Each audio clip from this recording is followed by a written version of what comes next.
in the town of Silver Creek, where horse hooves still echoed down Main Street, and time moved slower than dust in the wind, a wedding should have been cause for celebration. But when Caleb Rourke stood at the altar with a woman twice the width of the dress she wore, the church pews remained half empty, the townsfolk silent, and the air thick with judgment. It wasn't just the bride they scorned, it was what she represented. Caleb, once the strongest hand on any ranch for 50 miles, now wore grief like a second skin. His wife, Lila, had died 2 winters past from pneumonia, leaving behind a man hollowed out by sorrow and a 7-year-old boy who hadn't spoken a full sentence since her burial. Folks pitied him, sure, but not enough to forgive what they saw as desperation. As for the bride, Miriam Langley, she was no stranger to humiliation. Left crying at the altar just a week before by a man who decided her body wasn't worth his vows, Miriam had stayed in town despite the snickering whispers and side glances. She was soft-spoken, heavy-set, with kindness in her eyes and calluses on her hands from working as a laundress since she was 15. What she wasn't was beautiful, not in the way Silver Creek defined it. And yet, here she was, in a dress too tight around the arms and too loose around the chest, standing beside a man whose grief hung heavier than her veil. No music played. No flowers adorned the aisles. The preacher read from his Bible without inflection, and when he asked if there were objections, no one spoke, though half the town held their breath, waiting for someone to rise. No one did. Caleb said, "I do," with the same tone he might use to sign a cattle ledger. Miriam whispered her vows, eyes cast down, as if afraid that meeting his gaze might shatter her. When it was done, the preacher cleared his throat. "You may kiss the bride." But Caleb didn't. He nodded once, turned, and extended his elbow stiffly. Miriam took it with hesitation, her hand trembling against his arm. Outside, no rice was thrown, no hats tipped. Only Sheriff Dane offered a firm nod as the newlyweds passed by. The rest of the town watched in silence, as if waiting for the whole thing to fall apart before it began. At the Rourke homestead, a modest ranch house framed by rolling fields and a crooked barn, the quiet settled in like a storm cloud. Caleb's boy Thomas stood on the porch, barefoot and unreadable, clutching a wooden horse his father had carved years ago. "This is Miriam," Caleb said simply. "She'll be living with us now." The boy didn't speak, just stared, then turned and walked inside. Miriam's smile faltered. "He's still grieving," she said, more to herself than to Caleb. "We all are," Caleb replied and walked past her, leaving her alone with the creak of the windmill and a suitcase full of dreams she hadn't dared speak aloud. That night, the silence in the house was louder than the wind outside. Caleb slept in the barn, claiming the boy needed space. Miriam was left in the main bedroom, surrounded by furniture still haunted by another woman's perfume. She sat on the edge of the bed, unwelcome tears forming. "I wasn't supposed to be anyone's charity," she whispered to the wallpaper. Yet somewhere, deep within the sorrow and shame, flickered a spark, not of hope, but of defiance. She hadn't survived ridicule and rejection just to become a ghost in another woman's house. The next morning, she rose early, cooked eggs, fixed the broken step on the porch, fed the chickens, and when Thomas appeared, hair a tangled mess and eyes wary, she handed him a bowl of oatmeal and said nothing. He took it, sat down, and ate in silence. That was enough for now. Days passed, then a week. Miriam moved like water, quiet, patient, shaping herself around the edges of grief. She mended shirts, baked cornbread, and never once complained when Caleb came home smelling of sweat and distance. She never asked for affection, never pushed. But the townsfolk did. They whispered cruelly in general stores and chuckled at the sight of her struggling to mount a wagon. "Caleb must be blind," one woman laughed, "or dead inside. She's just keeping the boy fed. That's all it is," said another. They never said it to her face, of course, just loud enough to make sure she heard. Still, she walked with her head high. If Silver Creek had taught her anything, it was how to endure. One night, as she scrubbed dishes by lamplight, she heard a creak behind her. Turning, she found Thomas standing in the doorway, holding the wooden horse. "Did you make this?" he asked, voice raspy with disuse. She smiled gently. No, your father did. But I think he made it for someone very special. Thomas looked down. Mama used to tell me stories with it. Miriam dried her hands, knelt beside him. Would you like me to tell you one tonight? The boy hesitated, then nodded. That evening, Miriam spun a tale of a brave cowboy and his faithful wooden horse who journeyed through windstorms and wild forests to bring laughter back to a lonely land. Thomas listened with wide eyes. The wooden horse clutched to his chest like a lifeline. From the barn, Caleb watched through the window. Something in his expression shifted. It wasn't love. Not yet. But perhaps the recognition of peace, of possibility, of someone filling the cracks he didn't know were still bleeding. Miriam didn't know what tomorrow would bring, but for the first time in years, neither did Caleb, and that uncertainty felt strangely alive. The wedding had come and gone like a passing storm, loud in whispers, cold in stares, and dry of any real celebration. In the following days, the town of Cedar Hollow did not allow the dust to settle quietly.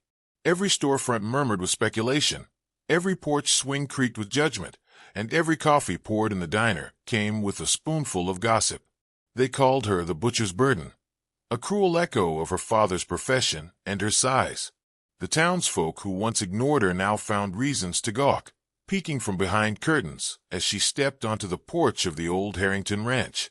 Her name was Miriam, and she had been mocked most of her life, for her curves, for her quiet nature, for being odd.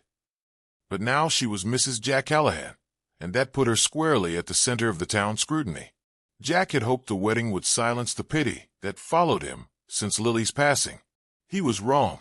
The townsfolk simply shifted their cruelty, from whispers of poor Jack, losing Lily, to murmurs of poor Jack, stuck with her. Inside the Callahan home, Miriam moved with quiet determination, dusting shelves, tending to the fire, and setting Jack's favorite meals on the table with care. She didn't ask for gratitude. She didn't expect it. What she did hope for, silently and patiently, was a sliver of warmth in Jack's tired eyes. But Jack was a man still chasing ghosts. He rarely looked her in the eye. Every night, he took his supper quietly, excused himself with a mumbled thank you, and retreated to the barn or the empty side of the bed. The house was no longer filled with mourning, but it wasn't filled with joy either. It was hollow, suspended in a space between old pain and unfamiliar peace. But not everyone in the house was hesitant. 5-year-old Thomas Callahan, all freckles and fire, had questions, and lots of them. "Why do you wear your hair like that?" he asked one morning, poking at her tightly wound bun as she chopped apples for pie. Miriam smiled softly. "It keeps it out of my eyes when I'm working." "You gonna stay forever?" "If your daddy lets me." Thomas frowned. "He don't smile much, but I like your pie." That, for now, was enough. In small, unnoticed ways, Miriam began to win the heart that mattered most. Still, the town's cruelty deepened.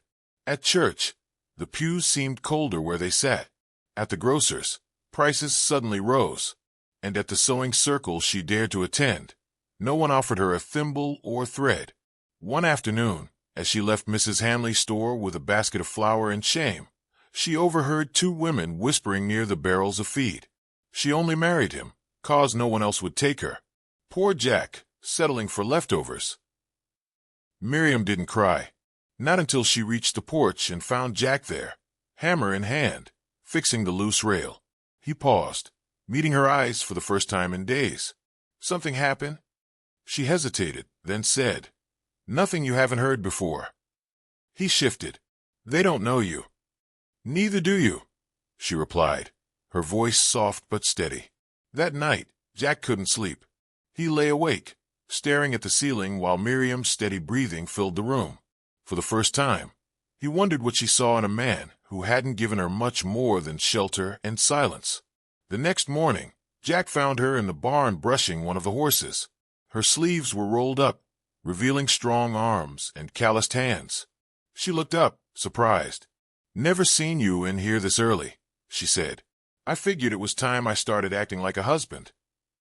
Miriam paused, brushing slowing. "And what does that mean to you?" Jack leaned on the stall. "It means saying thank you. It means listening, and maybe even smiling once in a while." She smiled then, just a little. Well, start with feeding the hens. They're louder than the gossipers. For the next week, something shifted, imperceptibly at first. Jack lingered at meals. He asked about her day. He let her add curtains to the windows and didn't complain when she rearranged the kitchen. She even caught him chuckling at one of Thomas's many ridiculous questions.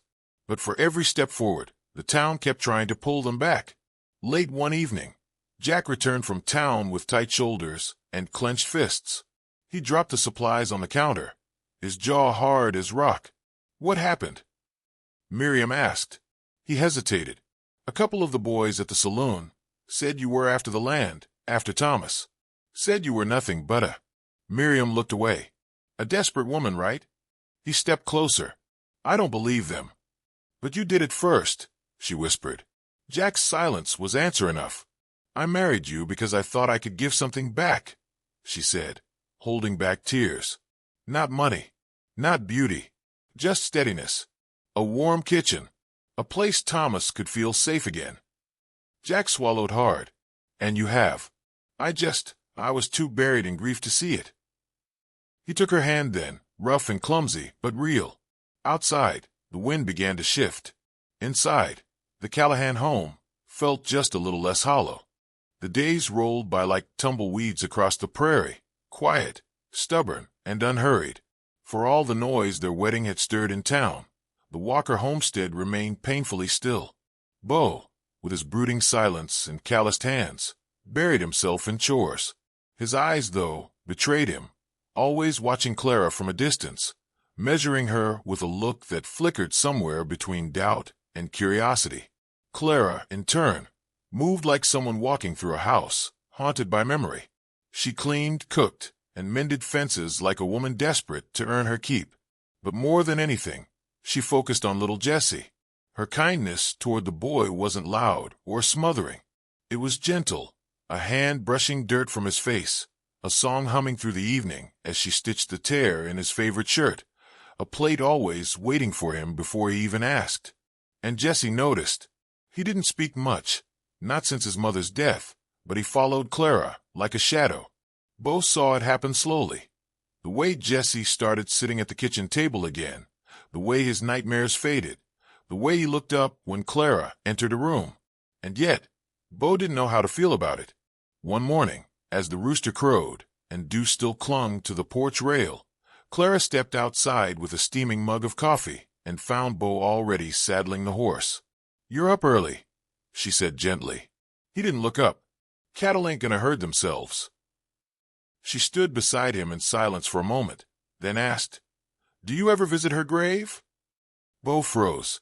"Your wife," Clara added softly. He gave a bitter laugh. "Every Sunday. Like church. Not sure why anymore. She ain't listening." "She might be," Clara said. "Sometimes we just don't know what listening looks like." Beau glanced at her. For the first time, he noticed how tired her eyes were. Not weak, never that, but weathered, like someone who'd been fighting storms no one else could see. "You got a lot of opinions for someone who barely speaks," he muttered. Clara smiled faintly. "I speak when it matters." That night, after Jesse had gone to bed, Beau found Clara sitting by the hearth with a small leather book open on her lap. She quickly shut it when she saw him. "Your diary?" he asked, half teasing. "No, just words I keep," she said. "Thoughts that never had a place until now."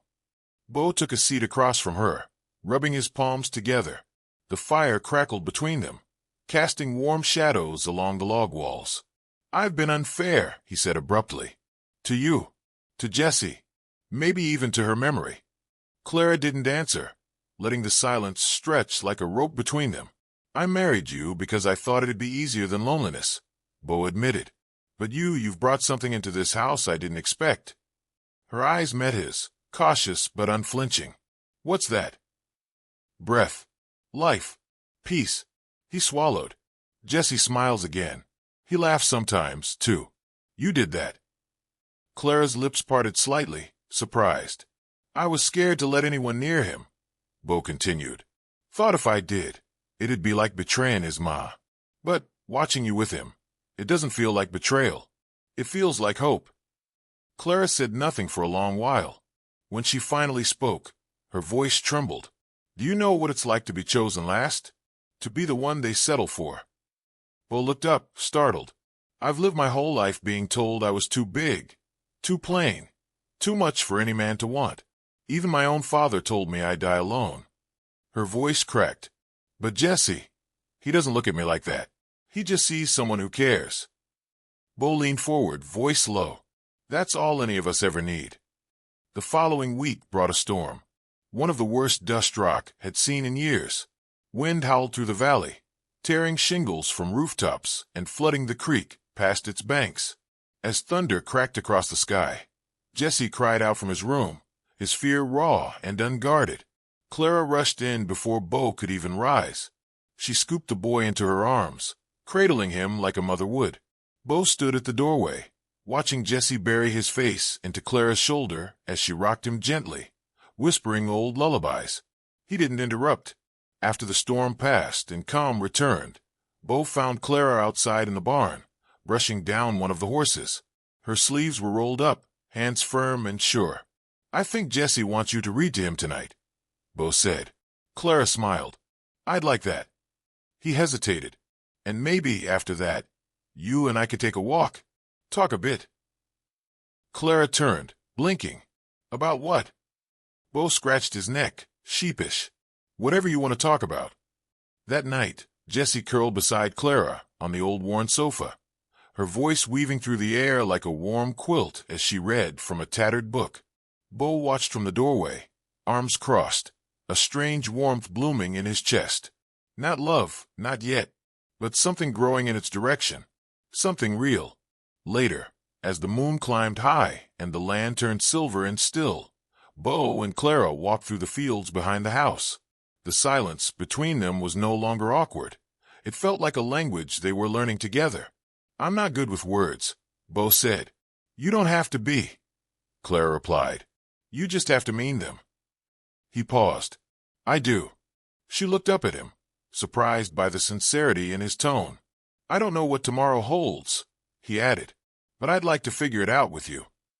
Clara's eyes shimmered under the stars, and this time, she didn't hide her smile.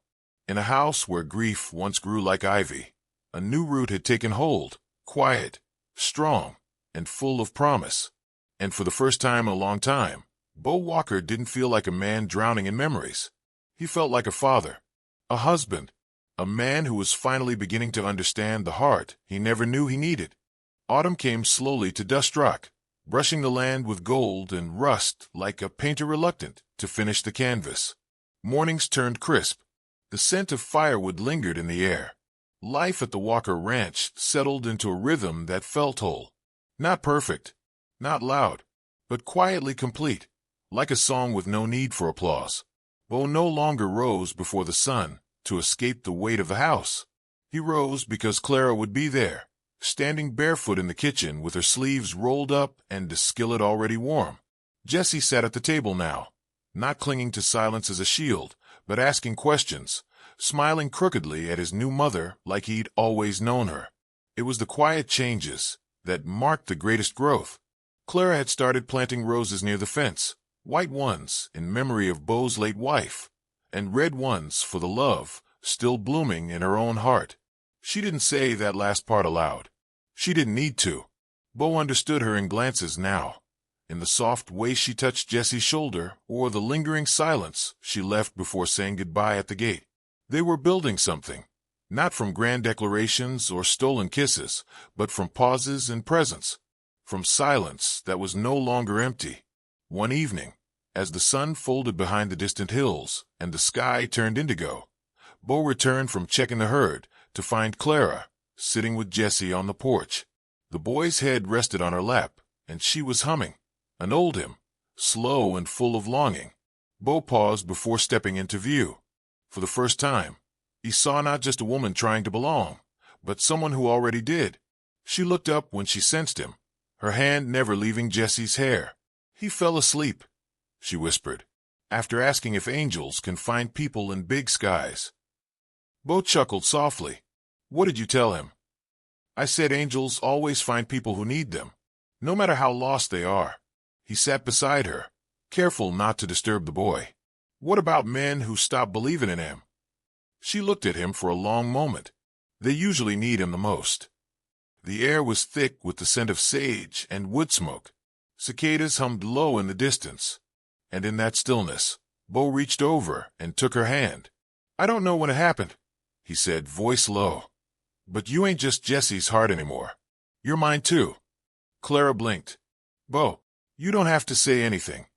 He cut in gently. I ain't a skin for promises you're not ready to give. I just needed to speak it. She was silent for a long moment, then leaned her head on his shoulder. You once told me I speak when it matters. So let me speak now. Bo tensed, heart thudding. I love you, Clara said simply. Not because you saved me from shame, or because I love Jesse like my own. I love you because you listened, not to my words, but to the parts of me even I didn't know how to hear. He closed his eyes, letting her words settle into the cracks of his grief. They sat like that until the stars pushed through the darkness, unbothered by the world's noise. Winter arrived gentle but unrelenting. Snow dusted the barn roofs. Wind creaked through the eaves. Yet inside the Walker house, warmth thrived. Clara added curtains she'd sewn herself, deep burgundy to match the rug Bo's mother had left behind. Jesse hung hand-painted drawings on the wall beside the old wedding photo of Bo and his late wife. They weren't erasing the past. They were layering it. On Christmas Eve, the town of Dust Rock held a small gathering in the church. Clara, for the first time since arriving, accepted the invitation. She wore a soft cream dress Bo had gifted her. Her hair in loose curls Jesse had insisted looked like the ladies in stories. When she entered the church beside Bo and Jesse, whispers fluttered through the pews. Not cruel ones this time, but curious and reverent. Some had written her off as the bride no one wanted. Now they saw her as something else entirely. At the front, Pastor Gray smiled kindly and nodded as Clara sat in the front pew, Bo's arm loosely around her. After the final hymn, the pastor approached them. Bo, may I? Bo looked to Clara, who gave a small nod. I'd like to bless your family, the pastor said, resting a hand on Jesse's shoulder. You've been through valleys deep enough to swallow a lesser man. But somehow here you are, stronger, fuller. Clara smiled, tears in her eyes. As the congregation filtered out, old Mrs. Hargraves, who had once muttered that Clara looked more like a bear than a bride, approached. I misjudged you, she admitted, wringing her gloved hands. You've got a light about you. Dust Rock could use more of that. Clara didn't respond with bitterness. She only said, Thank you, ma'am.